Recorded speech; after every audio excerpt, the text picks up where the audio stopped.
ओम नमः सदेभ्यः। ओम नमः सदेभ्यः। ओम नमः सदेभ्यः। मंगलम भगवान वीरो मंगलम गौतमो गणि मंगलम कुंद कुंदान्यो जैन धर्मोस्तु मंगलम सर्वमंगल मांगल्यं सर्वकल्याणकारकं प्रधानं सर्वधर्माणां जैनं जयतु शासनं जैनं जयतु शासनं जीवं दग्धं जिनवरमसेणिजननीतं देवीन्दविन्दवन्दं वन्दे तं सर्वदा शिरसा।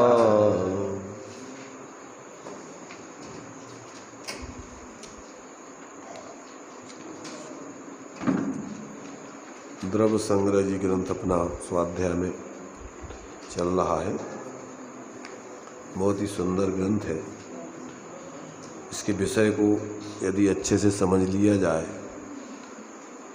तो अपने लिए सारा विश्व क्या है, अपना अस्तित्व मूल में क्या है और संसार में जीव दुखी क्यों हैं, सुखी होने का सच्चा उपाय क्या है, किस विधि से वो सुखी हो सकता है, सुखी हो जाने पर उसकी क्या स्थिति बनती है, इन सब बातों को बहुत ही संक्षेप में आचार्य देव ने स्पष्ट किया है। यदि इसको अपन समझें तो एक प्रकार से अपन परोक्ष रूप से सर्वज्ञ जैसी अपनी दशा हो जाती है। सर्वज्ञ भगवान सब चीज़ों को प्रत्यक्ष जानते हैं और छद्मस्त ज्ञानी जीव सबको परोक्ष रूप में जानता है। सिर्फ अंतर प्रत्यक्ष और परोक्ष का है, पर जानने में कोई अंतर नहीं होता है। जैसे आचार्यों ने दृष्टांत दिया कि जैसे सूर्य के प्रकाश में सब कुछ प्रकाशित होता है, ऐसे ही छोटा सा दीपक हो उसमें भी चीज़ें प्रकाशित होती हैं।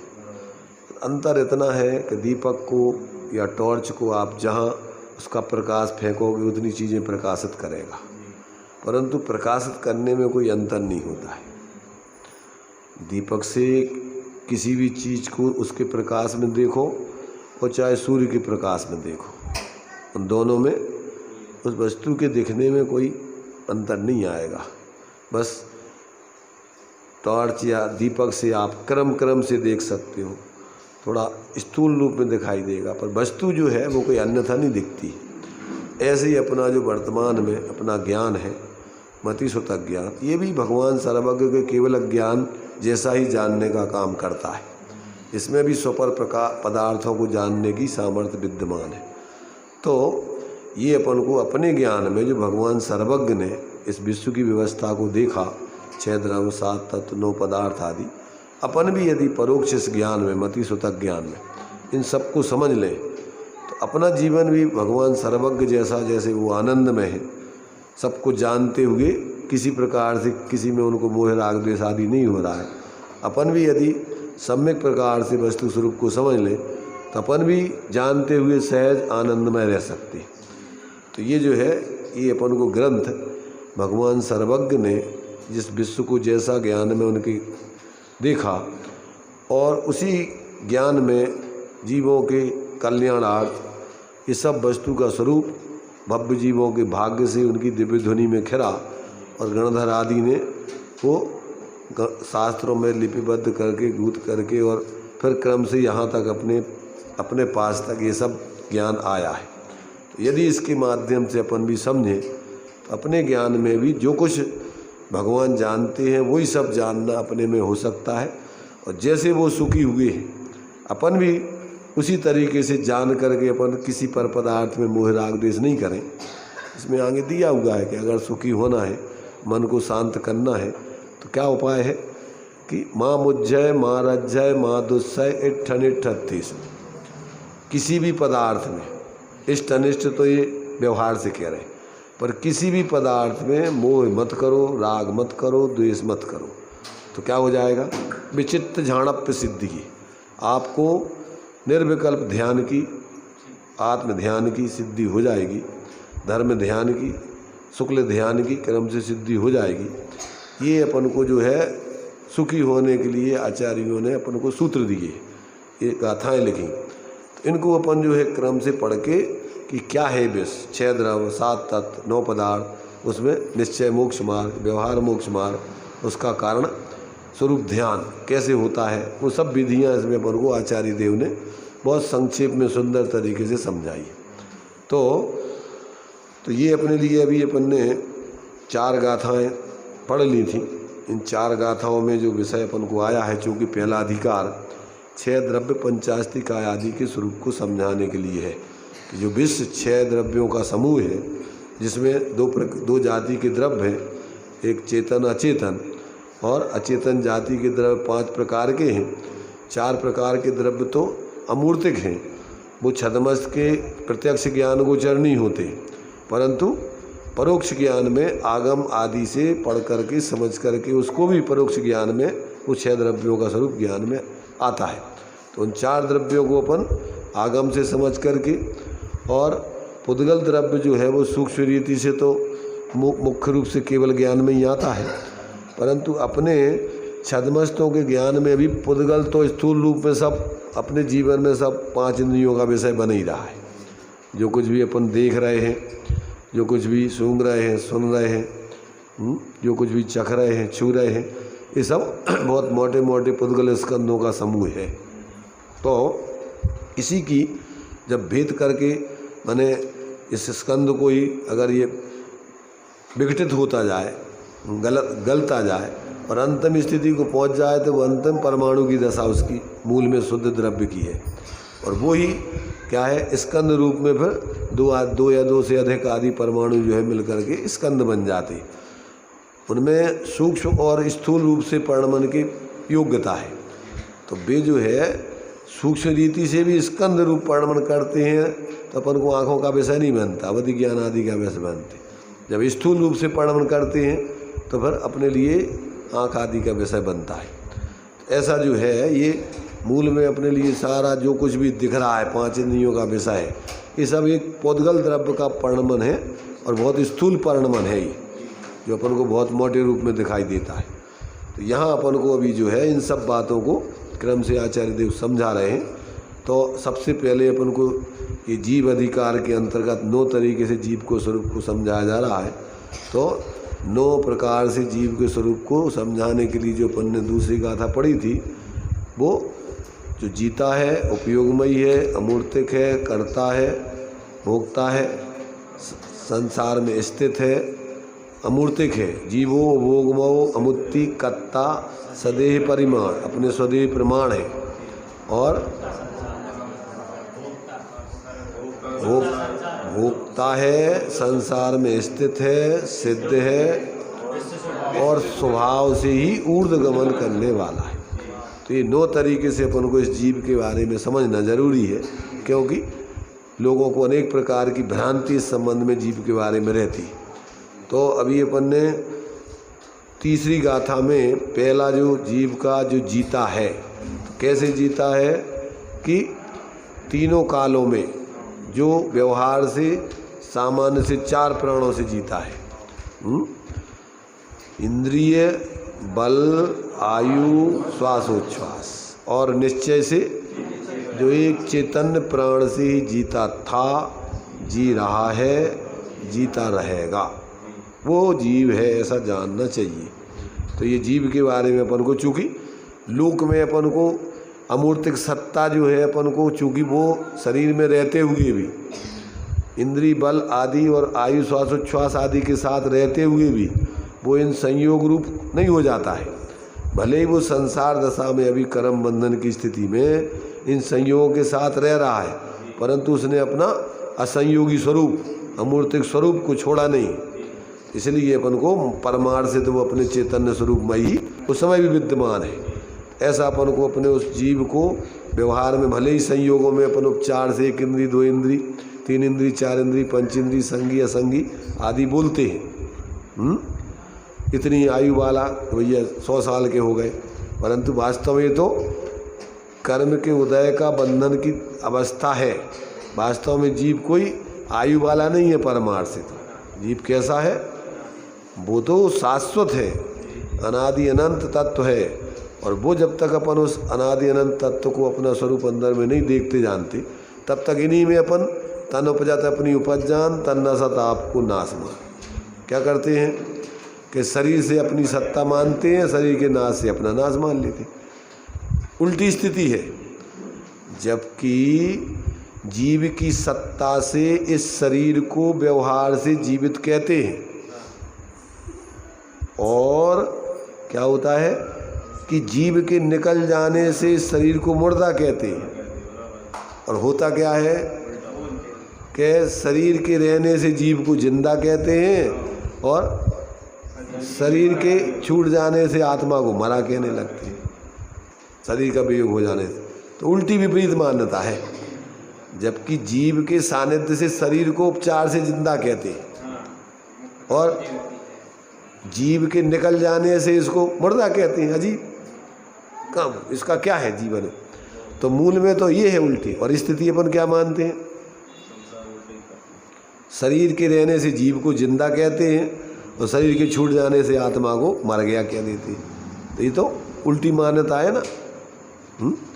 भाई जीव के रहने से है तो ये शरीर अजीब अमूर्तिक, यह तो ये अचेतन, और इसको अपन क्या कहते हैं, जीव चेतन कहते हैं। शरीर को इस शरीर को जीवित कहते हैं अपन। तो ये जो है, जब तक जीव को ऐसा अंदर में यथार्थ बोध नहीं होता, तब तक ये भ्रम नहीं दूर होता।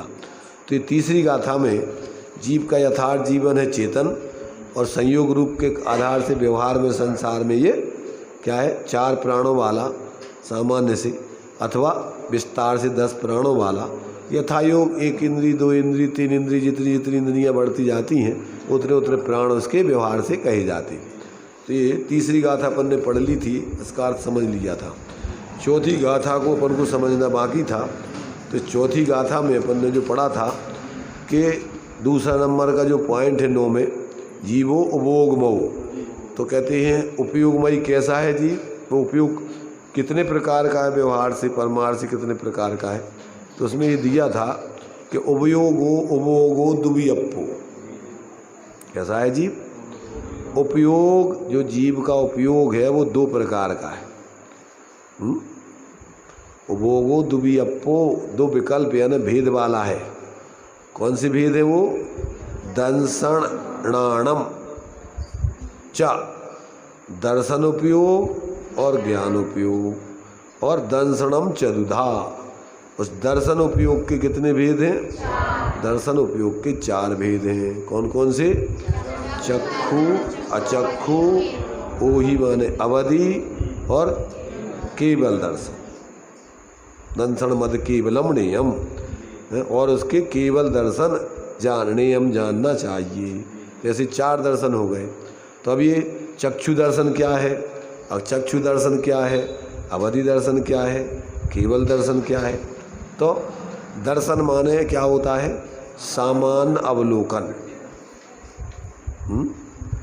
सामान्य अवलोकन, वस्तु को निराकार रूप से जानना। ज्ञान में साकार और दर्शन निराकार। निराकार माने क्या, माने अलग अलग पदार्थों को पृथक पृथक करके नहीं जानता है, उसमें सामान्य आभास होता है पदार्थों का।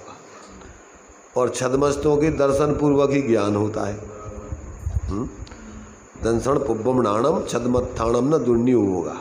छद्मस्त जीवों के दर्शन पूर्वक ज्ञान होता है। पहले सामान्य अवलोकन होता है, अपन देखे कोई को, और बाद में फिर उसका विशेष ज्ञान होता है। तो ये जो है अपन को चक्षु दर्शन माने क्या, चक्षु माने कहलाता आँख। तो आँखों से जो अपन को पदार्थों का सामान्य अवलोकन होता है, आँखों के माध्यम से। तो चक्षु इंद्री से होने वाले ज्ञान के पहले जो पदार्थ का सामान आभास होता है उसका नाम है चक्षु दर्शन। चक्षु इंद्री को छोड़कर बाकी 4 इंद्री और मन के माध्यम से जो ज्ञान होता है उस ज्ञान के पहले जो पदार्थ का सामान आभास अवलोकन होता है उसका नाम है अचक्षु दर्शन। बिना भेद के कि ये क्या है, ऐसा उसको भेद अलग अलग नहीं भाषित होता। अकेला सामान आभास माने है, उसकी सत्ता है, परंतु वो क्या है अब ये विशेष नहीं उसमें आता है। कोई भी पदार्थ के जानने के पहले दर्शन अनिवार्य है। अनिवार्य है वो तो छद्मस्तों के लिए। अवग्रह तो ज्ञान का भेद है,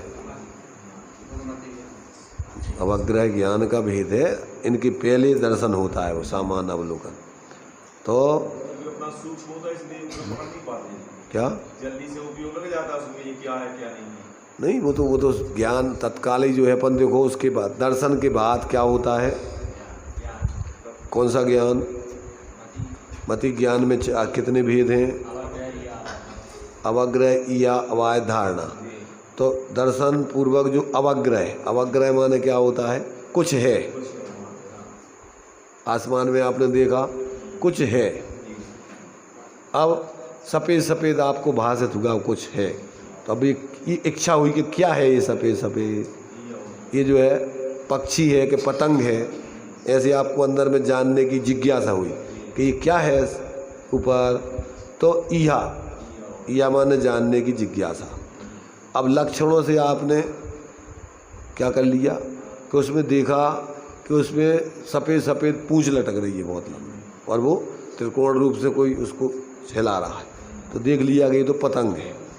अथवा अपन ने देख लिया कि ये पैर पंखे फड़फड़ा रहा है, तो ये तो सफ़ेद पक्षी है। तो ये आपको निर्णय हो गया कि ये पक्षी है अथवा ये पतंग है। ये क्या हो गया? अवाय। अवाय माने उसका निर्णय हो जाना, और फिर आगे भूलना नहीं, भविष्य में उसको भूलना नहीं, उसका नाम है धारणा ज्ञान। तो ये एक क्रम है उसका। छद्मस्त जी पहले सामान अवलोकन दर्शन, फिर अवग्रह, फिर इहा, फिर अवाय, फिर धारणा।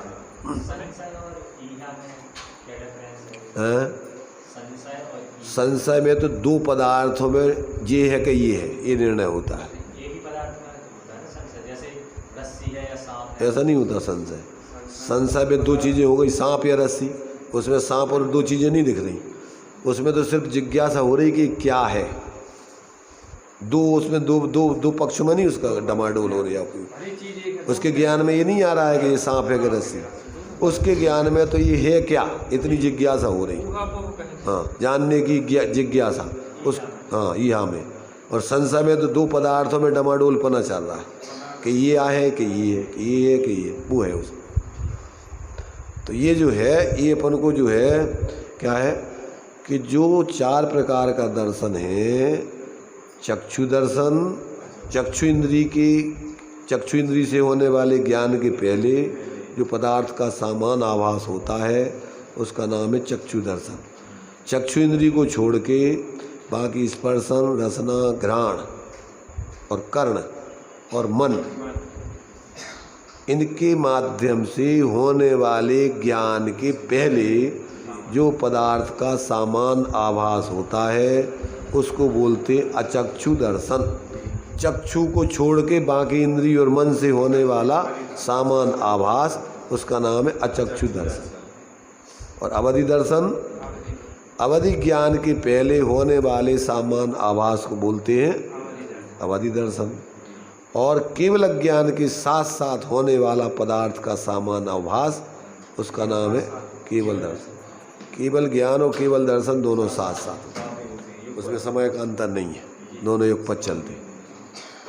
तो ऐसा जो है इस सामान्य रूप से इन दोनों माने इन 4 दर्शनों का अपन को स्वरूप हो गया। ज्ञान के लिए दर्शन और मति पूर्वम श्रुत होता है, ज्ञान के लिए दर्शन बता रहे हैं ना कि श्रुतक ज्ञान मति ज्ञान पूर्वक होता है, मनपर्य ज्ञान भी मति ज्ञान पूर्वक होता है। इसलिए उस मनपर्य ज्ञान और सुतक ज्ञान का दर्शन नहीं है। जो मति ज्ञान के पहले दर्शन होता है तो वो मति ज्ञान का दर्शन है, और चूँकि मनपर्य ज्ञान और सुतक ज्ञान मति ज्ञान पूर्वक होता है, इसलिए उसके लिए अलग से दर्शन नहीं होता है।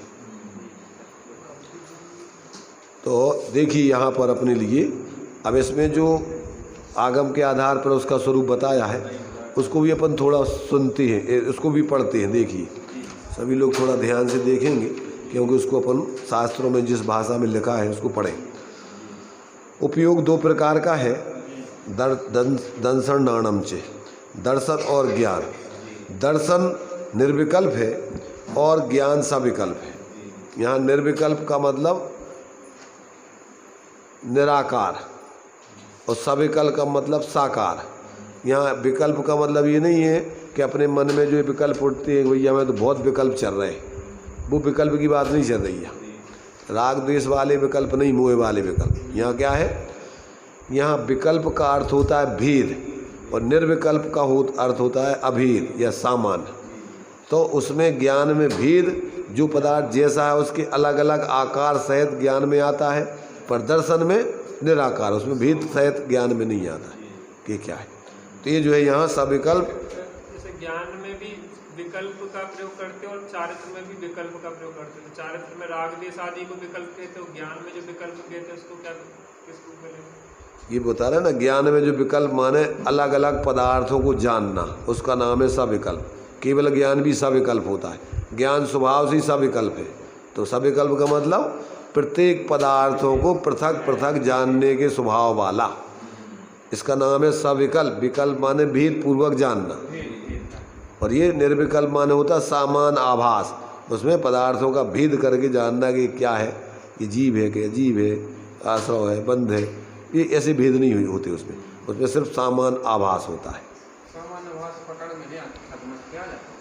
जो ही तो अपन समझ में पकड़ा रहे, लिखो तो आचार्यों ने तो समझ में आओ जब वही तो लिखो।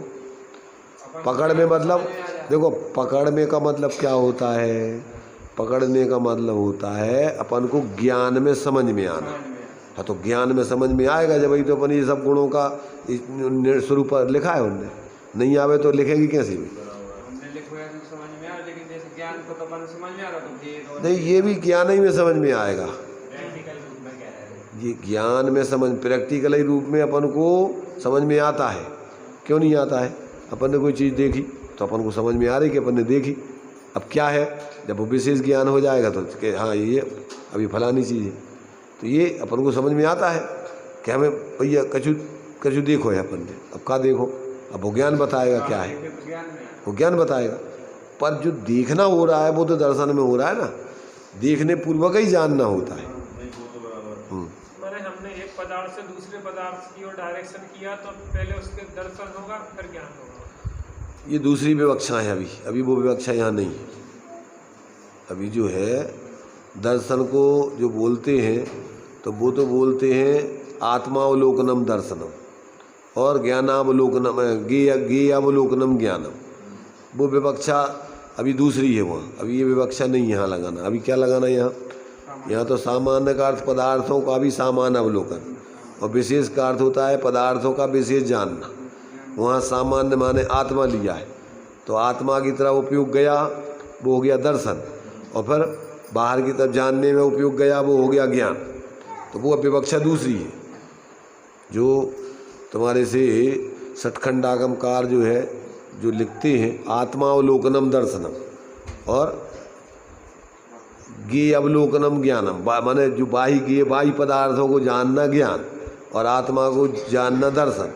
तो वो आत्मा और सामान्य का अर्थ उन्होंने किया आत्मा, तो वहाँ आत्मा में कोई विशेषता नहीं है। सामान्य तरीके से विशेषता करते हैं वो ज्ञान में। तो जो अपना उपयोग पहले अंदर की तरफ झुकता है फिर दूसरी तरफ जानने की तरफ होता है। तो अब चूँकि केवल ज्ञान में तो अंदर बाहर होते ही नहीं है, उसमें तो एक साथ क्या हो रहा है, सामान्य और विशेष जानपना हो रहा है। तो उसमें जो है ये तो सामान्य माने निराकार और विशेष माने साकार। तो ज्ञान के ही दो प्रकार के परिणमन है, सामान्य रूप परिणमन करना, सामान्य प्रतिभास और विशेष प्रतिभास। तो सामान्य प्रतिभास माने आत्मा विख्याति और विशेष प्रतिभास माने वो है तो आत्मा ही का स्वरूप। विशेष प्रतिभास क्या है? वो भी आत्मा, और सामान्य प्रतिभास माने वो भी आत्मा, परंतु विशेष प्रतिभास माने ज्ञेयों का जानपना। उसमें वो लिया उन्होंने, क्या लिया उनमें कि जो ज्ञान में अनेक प्रकार के आकार बन रहे हैं तो वो काहे से? ज्ञेयों के निमित्त से बन रहे, बन तो रहे आत्मा ही में, और परिणमन तो हो रहा आत्मा ही का, पर उसमें निमित्त क्या है? ज्ञेय। इसलिए ज्ञेयों के आधार से सर्वज्ञ कहते हैं और आत्मा के आधार से उनको आत्मज्ञ कहते हैं। सर्वज्ञ क्या है? सर्वज्ञ माने सबको जानने का स्वभाव, और आत्मज्ञ माने आत्मा को जानने का स्वभाव। तो वो आत्मा सामान्य है, और जी ज्ञेयों के निमित्त से जो ज्ञान में विशेष बनते हैं वे भी आत्मा का विशेषपना है। तो आत्मा में सामान्य विशेषात्मक दोनों प्रकार से परिणमन हो रहा है। तो वो दर्शन और ज्ञान पूर्वक आत्मा में इस प्रकार दोनों परिणमन चल रहे हैं। जैसा ऐसा सोचो, अपन दर्पण है, तो दर्पण में आप जब ज्ञेयों को गौण करो तो सामान्य दर्पण दिखेगा आपको, प्लेन बिल्कुल स्वच्छ दर्पण मात्र। क्या दिखेगा? आप दर्पण में से कोई ज्ञेयों को नहीं देखो, उनमें कोई प्रतिबिंब नहीं देखो, तो क्या है उसमें? एक स्वच्छ सामान्य दर्पण है सिर्फ। अब उसी में जब अपन ज्ञेयों को उसमें पदार्थ, उसके ज्ञेय पदार्थों का उसमें प्रतिबिंब देखने लगते हैं तो फिर क्या होता है? वही दर्पण विशेष दिखाई देने लगता है। ऐसे ही आत्मा सामान्य विशेषात्मक है, तो दर्शन रूप परिणमन करना भी उसका स्वभाव है और ज्ञान रूप परिणमन करना भी स्वभाव। सामान्य रूप परिणमन करना भी स्वभाव है, विशेष रूप परिणमन करना भी स्वभाव। अब ये तुम्हारे ऊपर है कि तुम अब किस पे कौन सी चीज़ को मुख्य कर रहे हैं। छद्मस्त के तो देखो लक्ष्य पूर्वक अपन को अलग अलग जानना पड़ेगा, पर केवल ज्ञानी उनको कोई लक्ष्य अलग अलग करने ही नहीं, एक साथ उनका सामान्य विशेष रूप परिणमन हो रहा है। तो सब पदार्थ भी सब माने आत्मा भी सामान्य रूप से रह रहा है और सब ज्ञेय भी उनके भी सामान्य उस ज्ञान विशेष रूप से झलक रहे। अब उसमें छद्मस्त को निर्णय करना है। वो दर्पण नहीं कहता कि जी हमारे में प्रतिबिंब है और जी हमारा सामान्य स्वरूप है, उसको भी देखने वाला तो ज्ञान नहीं है। और क्या देखो ऐसा है, लगना और नहीं लगना ये ज्ञान दर्शन का काम नहीं है, ये तो सब तुम्हारे मोह का काम है। ये सब मोह का काम है। ज्ञान का काम ना किसी में लगना है ना किसी से हटना है। ज्ञान का काम तो मात्र जानना मेरा काम, मात्र देखना मेरा काम। तो ये कहीं से लगना, किसी में लगना, किसी से हटना, किसी को अपना किसी को, ये सब ज्ञान का काम नहीं है। ये सब मोह के भाव है तुम्हारे अज्ञान दशा में, और यही दुख है और यही संसार का कारण है। मोह राग रुस दुख की खान, निज को निज पर को पर जान, फिर दुख का लेस निदान। अब ये टेक्निक है, और जिसको अपने आत्मा को ऐसा ज्ञाता दृष्टा स्वभाव जान लिया और मोह अपना भाव नहीं, ये तो अपनी कुटेब है। तो फिर अपन क्या है कि जाने तो पर उसमें कल्पना नहीं करें झूठी, उसी का नाम धर्म है। धर्म क्या है बताओ? मोह राग द्वेष नहीं करना, उसी का नाम धर्म है, और मोह राग द्वेष करना इसी का नाम अधर्म है। तो अब ये तो कला है। अब ये कला जब तक नहीं आती तब तक जीव क्या करता है? देखता है और भोगता है। जैसे कुत्ता होता है तो क्या करता है? वो हाथी को क्या किसी को भी देखता है, भोगता है। हाथी को क्या देखता है? किसी को भी देख के भोगने लग जाए वो, तो उसमें क्या है? तो मोही जीव तो वो किसी ऐसे थोड़ी किसी ज्ञेय विशेष को देख के भोगता है। वो तो किसी में भी मोह करता है, राग करता है, द्वेष करता है, जो भी दिखे उसको सब में मोह राग द्वेष करता है। जैसे अपन ये देखो, अपन को व्यवहारिक दृष्टि से भी अपने मकान को छोड़ के अपना कोई मकान नहीं है, समझ रहे हैं ना? अपने परिवार को छोड़ के अपना कोई परिवार नहीं है व्यवहार में। पर अपन क्या करते हैं? जो मकान है ऐसा काय बना ला उन्हें, कि कोई ऐसा नहीं बना उन्हें तो कैसा बना उन्हें, अब तुम्हें क्या लेने देने उसे? अनर्थ दंड, व्यर्थ में ही राग द्वेष कर रहे तो, और सलाह देने लगे अपन, अरे तुम ऐसा करो, इतने ऐसे ऐसा कर लो, तुम इतने ऐसा कर लो, ऐसा कर लो। व्यर्थ में ही, तुम्हें कुछ मिलना ही जुलना नहीं है, व्यर्थ में ही तुम सलाह दे रहे आराम सारम पाप की। दीन सो उपदेश हो यज्ञ मनच किसी थे, ऐसा कोई उपदेश जिससे आराम साराम हो, हिंसा हो, इससे व्यर्थ में तुम्हें पाप देखो तुम्हें भोगने को तो मिलना नहीं है, पाप जरूर बन रहा तुम्हें, उसका परिणाम जरूर भोगना पड़ेगा। इसलिए अनर्थ दंड में क्या क्या है? अनर्थ दंड, पापोपदेश, हिंसादान, अपध्यान, दुष्श्रुति, प्रमाचर्य। क्या क्या? पापोपदेश किसे कहते हैं? दे न सोपदेश होय अग बनज किसे, जिसमें हिंसा हो, राग द्वेष हो, मोह हो, ऐसा किसी को उपदेश नहीं देता। राग द्वेष करतार कथा कबहू न सुनीजे, जिसमें कसाएं पैदा हो रही फालतू के खड़े, अभी सुना रहे कि भी ऐसे जी ऐसे अपन राग द्वेष की कथा सुन रहे। क्या है उसमें बताओ? परिणाम व्यर्थ में बिगाड़ रहा। तो ये जो है अपन को, ये जीव व्यर्थ में ही क्या है, निरंतर पर पदार्थों को देख करके उनमें मोह राग द्वेष करके निरंतर जो है दुखी होता रहता है, कर्मों का आश्रय बंद करके परेशान होता है। यहाँ अपन को बता रहे जीव का स्वभाव ज्ञान दर्शन है। दर्शन का परिणमन 4 प्रकार का होता है, वो चक्षु दर्शन, अचक्षु दर्शन, अवधि दर्शन, केवल दर्शन। ये स्वभाव है। अभी संसार दशा में उसका ज्ञान दर्शन क्या है? इंद्रिय आदि के माध्यम से प्रवृत्ति कर रहा है। वैसे है तो वो वास्तव में अनिंद्रिय, इंद्रियों माने उसका आत्मा का ज्ञान आत्मा ही से हो रहा है, इंद्रियों को तो निमित्त मात्र बना रहा है। देखना जानना कोई इंद्रियों से नहीं हो रहा है, इंद्रियां तो अचेतन है, द्रव्य इंद्रिय। ऐसा अपन को जो है यहाँ क्या है कि उपयोग का जो है 4 प्रकार का दर्शन है, ये बात यहाँ बतलाई। देखो इसका थोड़ा खुलासा पढ़ते हैं। चक्षु अचक्षु वही दर्शन मद केवलम नहीं, चक्षु दर्शन, अचक्षु दर्शन, अवधि दर्शन, केवल दर्शन, ये 4 प्रकार का जानना। वह इस प्रकार, प्रथम तो आत्मा यथार्थतया 3 लोक और 3 कालवर्ती समस्त वस्तुओं के सामान्य को ग्रहण करने वाला सकल विमल केवल दर्शन स्वभाव वाला है। मूल में तो जीव का स्वरूप कैसा है?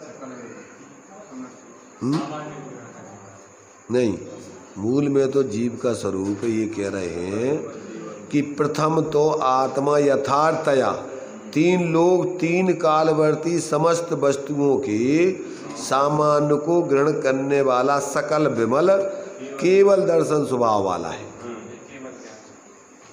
केवल दर्शन, यहाँ अभी दर्शन की बात चल रही, ऐसा केवल सामान्य को ग्रहण करने वाला सकल विमल सबको, ऐसा केवल दर्शन स्वभाव वाला है।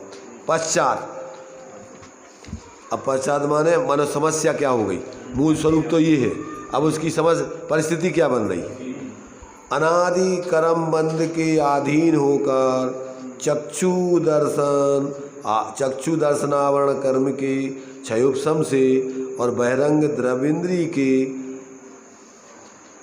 आलम्बन से मूर्त पदार्थ के सत्ता सामान्य को विकल्प रहित यानी निराकार रूप से साम व्यवहारिक दृष्टि से प्रत्यक्ष पने किंतु निश्चय पने से परोक्ष रूप से जो एक देश देखता है वह चक्षु दर्शन जानना।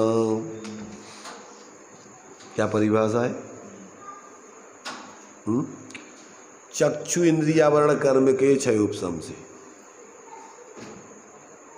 क्या करता है? चक्षु इंद्रियावरण कर्म के क्षयोपशम से और बहिरंग द्रव्य इंद्रिय के आश्रय से मूर्त पदार्थ के सत्ता सामान्य को विकल्प रहित माने निराकार रूप से और साम व्यवहारिक रूप से प्रत्यक्ष रूप से। साम व्यवहार माने लोग में कहते हैं हमने प्रत्यक्ष देखा उसको, लोग में क्या बोला जाता है? चक्षु से जो ज्ञान हो रहा है उसके पहले अपन कहते भैया हमने उनको प्रत्यक्ष देखा था वहाँ, फलाने व्यक्ति वहाँ आए थे और हमने अपनी आंखों से प्रत्यक्ष देखा उनको, तो लोक में उसको प्रत्यक्ष बोलते हैं। सम व्यवहार माने लोक व्यवहार में उसको प्रत्यक्ष कहा जाता है, पर वास्तव में वो है परोक्ष। क्योंकि इंद्रियावरण कर्म का क्षयोपशम है, द्रव्य इंद्रिय का अवलंबन है, जानता अपने ज्ञान से ही है, दर्शन से ही है, देखता है, तो वो उसको व्यवहार में साम व्यवहार एक प्रत्यक्ष कहते हैं। प्रत्यक्ष पने किंतु निश्चय से परोक्ष रूप से जो एक देश देखता है वह चक्षु दर्शन है। उसी प्रकार स्पर्शन, रसना, घ्राण, श्रोत्रेंद्रिय वर्ण कर्म का क्षयोपशम होने से अपनी अपनी बहिरंग द्रविंद्री के आलम्बन से मूर्त पदार्थ के सत्ता सामान्य को विकल्प रहित यानी निराकार जो परोक्ष रूप से एक देश देखता है उसका नाम अचक्षु दर्शन है। उसी प्रकार मन इंद्रियावरण कर्म के क्षयोपशम से और सहकारी करण रूप 8 पाखुड़ी वाले कमल के आकार रूप द्रव्य मन के आलम्बन से मूर्त और अमूर्त समस्त वस्तुओं के सत्ता सामान्य को विकल्प रहित परोक्ष रूप से जो देखता है वह मानस अचक्षु दर्शन जानना चाहिए। अब 4 इंद्रियों से जानने वाला अचक्षु दर्शन और मन से जानने वाला अचक्षु दर्शन, इन दोनों में क्या अंतर बता दिया? इन दोनों में क्या अंतर है? देखो, एक तो आवरण उसका अलग है, 4 इंद्रियों का आवरण अलग है, और मन संबंधी जानने वाले ज्ञान का उसका आवरण अलग है। तो एक तो आवरण का अंतर है, हाँ उसका। अच्छा, दूसरी बात क्या बतलाई है कि जानने में इसमें तो रूपी पदार्थों को ही जानता है 4 इंद्रियों से, और मन से रूपी अरूपी मूर्त अमूर्त सभी पदार्थों को जानता है। ये उसकी विशेषता है। समझ में आई कि नहीं? तो इस प्रकार से ये माने मूर्त और अमूर्त समस्त वस्तुओं के सत्ता सामान्य को विकल्प रहित परोक्ष रूप से जो देखता है वह मानस अचक्षु दर्शन है। वही आत्मा अवधि दर्शनावरण कर्म के क्षयोपशम से मूर्त वस्तु के सत्ता सामान्य को विकल्प रहित जो एक देश प्रत्यक्ष रूप से देखता है वह अवधि दर्शन है। तथा जो सहज शुद्ध है और सदा आनंद जिसका एक रूप है, ऐसे परमात्म तत्व की संवित्ति की प्राप्ति के बल से केवल दर्शनावरण कर्म का क्षय होने पर मूर्त अमूर्त समस्त वस्तुओं की सत्ता सामान्य को विकल्प रहित सकल प्रत्यक्ष रूप से जो एक समय में देखता है उसे उपाधिभूत छायक केवल दर्शन जानना चाहिए। ये चारों दर्शनों का मैंने अपन को आगम से विस्तार रूप में उसका लक्षण या स्वरूप बताया गया। सामान्य रूप से तो हमने जो बताया क्या कि चक्षु इंद्री से होने वाले ज्ञान के पहले जो पदार्थ का सामान आभास होता है रूपी पदार्थों का, वो चक्षु दर्शन है। इसी प्रकार अचक्षु दर्शन में 4 इंद्री और मन के माध्यम से जो ज्ञान होता है उसके पहले जो सामान आभास होता है पदार्थ का वो कहलाता है अचक्षु दर्शन। और अवधि ज्ञान के होने वाले ज्ञान के पहले जो सामान्य पदार्थ का आभास होता है वो अवधि दर्शन। और केवल ज्ञान के साथ साथ जो पदार्थों का सामान आभास होता है उसका नाम है केवल दर्शन। ऐसे 4 प्रकार के दर्शन ये आत्मा इन दर्शनों के माध्यम से क्या करता है? देखता है निरंतर। इनके बिना, इस दर्शन के बिना जीव नहीं रहेगा। कोई ना कोई दर्शन उसके जीवन में पाया ही जाएगा व्यवहार से। और परमार्थ से तो ये दर्शन नाम का एक गुण त्रिकाल आत्मा में है, परंतु जो ये 4 प्रकार की पर्याय जानने का काम उसी दर्शन गुण का परिणमन है व्यवहार से। कौन सा? चक्षु रूप, अचक्षु रूप, अवधि रूप और केवल। ऐसा उसका जान देखना निरंतर चलता ही रहता है। इसके बिना उसका दर्शन गुण बिना परिणमन के नहीं रहता कभी।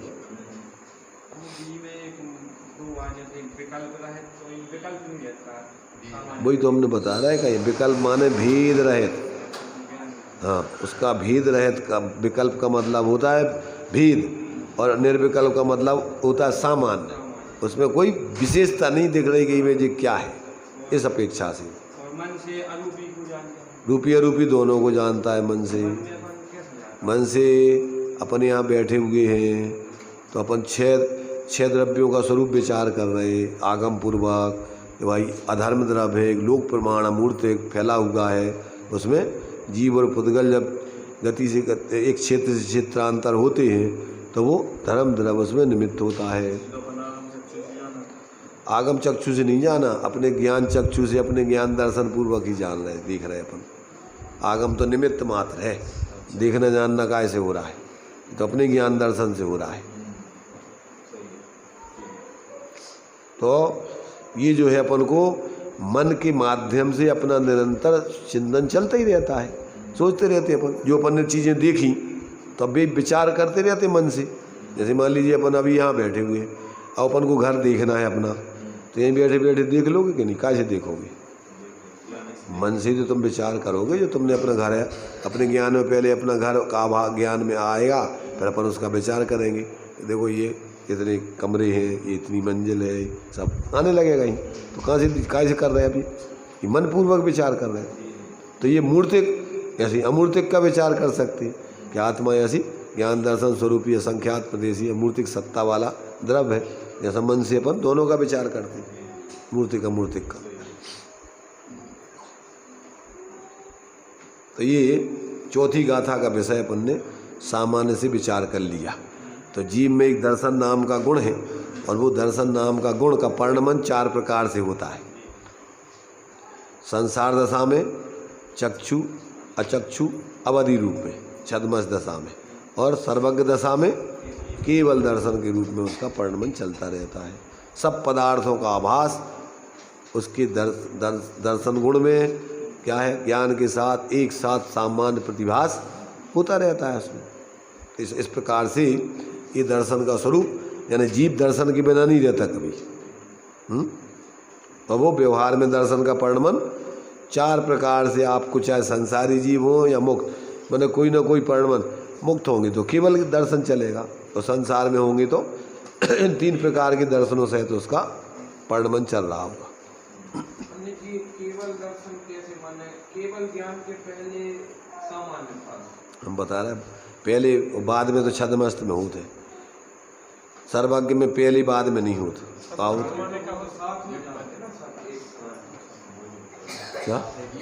क्या केवल ज्ञान और केवल दर्शन सब एक साथ पढ़ में थोड़ा है, वो तो अलग अलग थोड़ी है।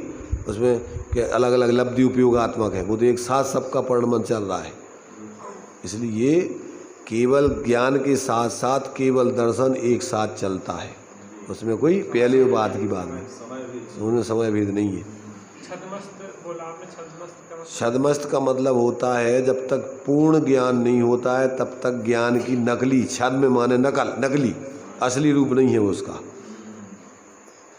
क्या है, जब तक वो छायक ज्ञान नहीं हो गया तब तक वो छद्म में स्थित है। छद्म माने नकली बेस है उसका, वो असली बेस नहीं है।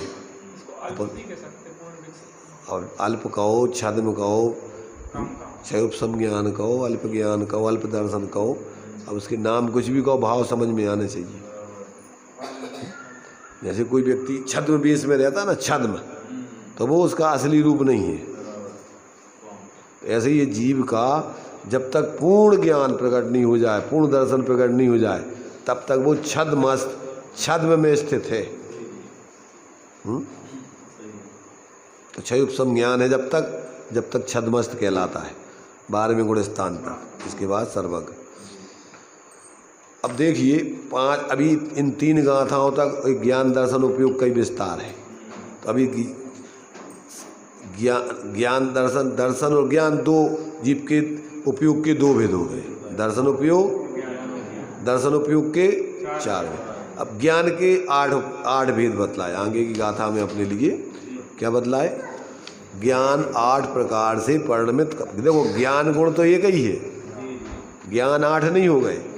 क्या हो गया? ज्ञान गुण 1, उसका परिणमन 8 प्रकार से होता है। तो कौन कौन सा? तो देखो ये 5वीं गाथा भी पढ़ लेते, सब लोग ध्यान से सुनेंगे और बोलेंगे, हम बोलेंगे तो हमारे बोलने के बाद। नाणम अट्ठव्ययप्पम मदिसुदि ओहि अणाणनाणानि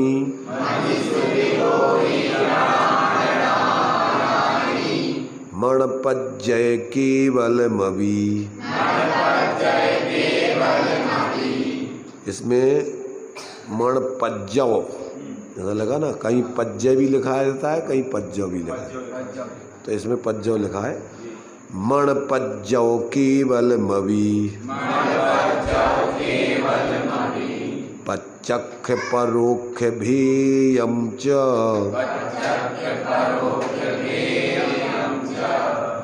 सब लोग फिर से बोलेंगे। नाणम अट्ठव्ययप्पम मदिसुदि ओहि अणाणनाणानि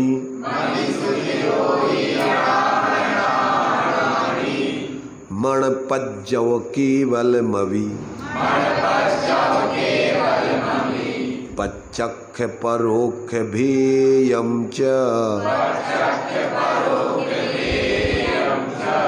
देखो उस गाथा से पहले अर्थ बता दें ताकि गाथा पढ़ते समय अपन को उसका भाव भाषण हो गए। देखो नाणम माने ज्ञान, ठीक है ना, नाणम माने ज्ञान। अट्ठ व्यापम, अट्ठ माने 8, व्याप माने भेद, तो ज्ञान 8 भेद वाला है। और कौन से वो 8 भेद? मति श्रुति ओहि माने अवधि, मति ज्ञान, श्रुत ज्ञान, अवधि ज्ञान। अब इसमें कह दिया अणाण नाणाणी, इन 3 ज्ञानों में तीनों ज्ञान अज्ञान रूप भी होते हैं माने मिथ्या ज्ञान, और तीनों ज्ञान नाणाणी माने सम्यक ज्ञान रूप भी होते हैं। तो ये तीनों ज्ञान मिथ्यात्व रूप में भी होते हैं और सम्यक, तो 3 दूनी 6 हो गए। कितने हो गए? कुमति कुश्रुत कुअवधि और सुमति सुश्रुत सुअवधि, ऐसे 6 हो गए ये भेद इसकी। तो ये 6 ये हो गए। अब मणपज्जव माने मना पर्याय ज्ञान, और केवल अपि केवलम अपि, तो और केवल ज्ञान भी। इस प्रकार कितने हो गए? 8।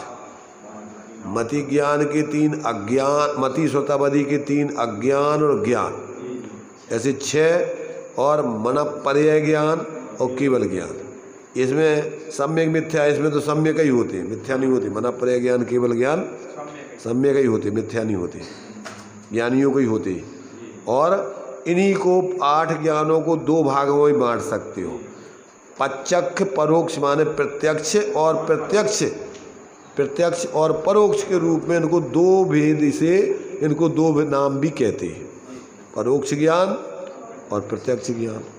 तो परोक्ष ज्ञान और प्रत्यक्ष ज्ञान, तो कहते हैं प्रत्यक्ष ज्ञान अपन 6 डाला पढ़ते ना, मति सुत 2 परोक्ष अक्ष मनते उपजाई, अवधि ज्ञान मन पर जाए 2 है देश प्रत्यक्षा। और इसकी परिभाषा आगे क्या दी? नहीं, इसी की पहले अवधि ज्ञान मन पर जाए 2 है देश प्रत्यक्षा, द्रव्य क्षेत्र परिमाण लिए जाने जी स्वच्छा, और सकल द्रव्य के गुण अनंत पर जाए अनंता, और जाने ये कई काल। तो ये क्या हो गए?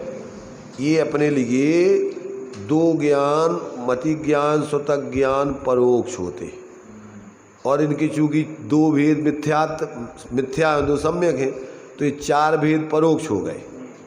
और अवधि ज्ञान मन पर या 2 है देश प्रत्यक्षा, अवधि ज्ञान और मन पर ज्ञान 1 देश प्रत्यक्ष कहलाते, और केवल ज्ञान सकल प्रत्यक्ष कहलाता है। ऐसे परोक्ष और प्रत्यक्ष में 8 ज्ञान गर्भित हो जाते हैं। तो इस गाथा का अर्थ अपन को सीधा समझ में आ गया। नाणम अट्ठव्यपम, ज्ञान 8 भेद वाला जानना चाहिए। कितने भेद वाला है ज्ञान? दर्शन के पन्ने 4 भेद, चक्षु अचक्षु अवधि। अब ये पन्ने पहले पढ़ा ना, के उपयोगो दुव्यप्पो दंसन नाणम च दंसनम चदुदा, चक्षु अचक्षु वही दंसन मद केवलम नेयम। तो दर्शन के 4 भेद हैं, चक्षु अचक्षु अवधि और केवल दर्शन। और ज्ञानानम 8 व्यापम, ज्ञान 8 भेद वाला है। मदि सुध ओही अणाणाणी, मति ज्ञान, सुत ज्ञान, अवधि ज्ञान। अणाण माने अज्ञान, मिथ्या ज्ञान, और नाणाणी माने सम्यक ज्ञान। ऐसे 6 भेद। और मण पज्जौ केवलम अभी, मना पर्याय और केवल अपि, केवल भी ज्ञान जानो, ऐसे 8। और इसी के प्रत्यक्ष पच्चक परोक्ष भेयम चे, और इसके प्रत्यक्ष और परोक्ष के भेद से 2 भेद हो जाते हैं। ऐसा ज्ञान के बारे में जानना चाहिए। आ गया समझ में? सुन लिया सबने? किनको सुनाई नहीं दिया हाथ उठाओ। इस गाथा का अर्थ किसको सुनाई नहीं दिया, किसने नहीं सुना हाथ उठाओ। सबने सुन लिया? सबसे पूछे तो बता दोगे कि नहीं? अभी सबने सुन लिया तो सबसे अभी इसका अर्थ पूछेंगे तो सब लोगों को आगे आ जाएगा कि नहीं? है? आ जाएगा कि नहीं आएगा? ये बात नहीं सुन रहा है बच्चा, क्या कर रहा है? ये गाथा का अर्थ हमने अभी बताया, सुनाई दे दिया तुम्हें? हैं? इसका अर्थ बताओगे? अरे भाई अपन लोग बैठे हैं, इसका सदुपयोग अपन को उपयोग लगा के सुनो थोड़ा बहुत। ये अपन को वास्तव में क्या है, जैसे कुंद देव की माता बच्चों को लोरियाँ सुनाती थी, अपने बच्चे को लोरी सुनाती थी, और वही लोरी उसके लिए क्या है, उसके जीवन में उतर गई। उसी लोरी के आधार पर उसका जीवन सुधर गया। तो अपन को ये आचार्य देव लोरियाँ सुना रहे, और अपन इन लोरियों की जिनवाणी माता है, ये भी तुम्हें लोरी सुना रही। और अपन सब बच्चे हैं, अभी अज्ञान दशा में बच्चे हैं। तो अगर ये लोरियाँ अपन सुन लें तो अपन समझदार हो जाएंगे। आचार्य कुंद देव जैसे ऐसे अपन सच्चे मोक्ष मार्ग में विचरण करते हुए बड़ी आनंद की मस्ती में झूमेंगे। तो देखो, एक बार सभी लोग मिलकर के इस गाथा को बोलेंगे अभी तो पहले, और फिर इसके बाद अभी इसका जो है पूछने वाले इसका भी अर्थ पूछेंगे, फिर आप लोग उसका बताना। तो अभी सब लोग एक बार सामूहिक रूप में हम आप लोगों को सबको बोलना है। सभी लोग बोलेंगे, नाणम अट्ठवेयप्पम मदिसुधे ओहि नामेना मणपज्जव केवलमभि पच्चक्य परोक्य भेयं च। नाणम अट्ठवेयप्पम मदिसुधे